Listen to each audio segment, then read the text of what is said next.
একের পানির মধ্যে আছি আমরা সবাই, ব্যবসায়ীরা, বাড়ির লোকজন সবাই।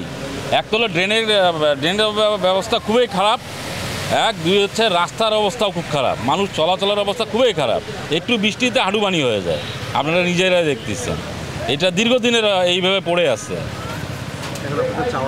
চাওয়াটা ড্রেনের ব্যবস্থাটা ভালো করবে, রাস্তাটা ঠিক করে দেবে, মানুষ যাতে সুষ্ঠুভাবে চলাচল করতে পারে। স্কুলের বাচ্চারা, গার্জিয়ানরা, কেউ একটু বৃষ্টি হইলে এই অবস্থা হয়ে যায়।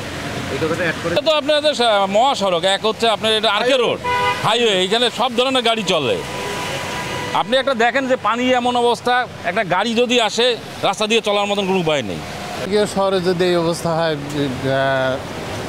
বিশ্ব রোডে, তাহলে সেক্ষেত্রে কিছু করার নাই। সে প্রশাসনের খুব দ্রুত দৃষ্টি দেওয়া দরকার।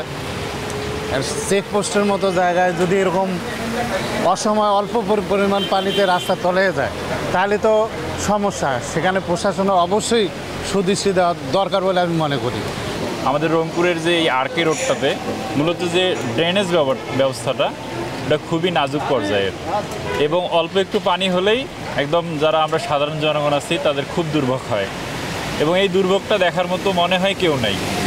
এই বর্তমানে এই স্বাধীন বাংলাদেশে এই এতটুকু রাস্তা, প্রায় 1 কিলোমিটারের বেশি হবে না, কিন্তু এইটুকু রাস্তাতে প্রতিনিয়ত পানি জমা থাকে, এবং অল্প একটু পানি জাস্ট ঝিরিঝিরি বৃষ্টি হলেই এখানটা কিন্তু একদম ডুবে যায়। আমি আমাদের রংপুরের সংশ্লিষ্ট যারা কর্তৃপক্ষ আছে তাদের কাছে বিনীত নিবেদন করব, আপনারা এই ব্যবস্থাটা একটু প্লিজ তাড়াতাড়ি নেবেন। আমরা যারা এইদিকে বসবাস করি তাদের খুবই সমস্যা হচ্ছে।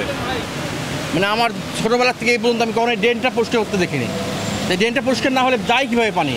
এই জায়গাটা এমন একটা অবস্থা যে দেখেন যে বৃষ্টি হলেই সাথে সাথে পানি, এটা আজকের থেকে না, এটা আগের থেকে। মনে করেন যে বৃষ্টি হলেই এই জায়গাটা এরকম হবে, এটা কখনো কোনো কেউ ব্যবস্থা নেয় না। এটা অবশ্যই ব্যবস্থা নেওয়া উচিত। আমাদের এখানে দীর্ঘদিন পানি নিষ্কাশনের ড্রেন পরিষ্কার নেই। আমাদের এখানে ক্লিনিক, ডায়াগনস্টিক সেন্টার, এখানে আশপাশে অনেক বিল্ডিং আছে, এবং আমাদের পার্শ্ববর্তী আবাসিক এলাকা, যোগাযোগ ব্যবস্থা, আমাদের পানি নিষ্কাশনের কোনো ব্যবস্থাপনা সিটি কর্পোরেশন আজ পর্যন্ত নিচ্ছে না। কিন্তু ওরা আসছিল, আশা দিচ্ছে, এখনও আমার এখানে কাজ করেনি।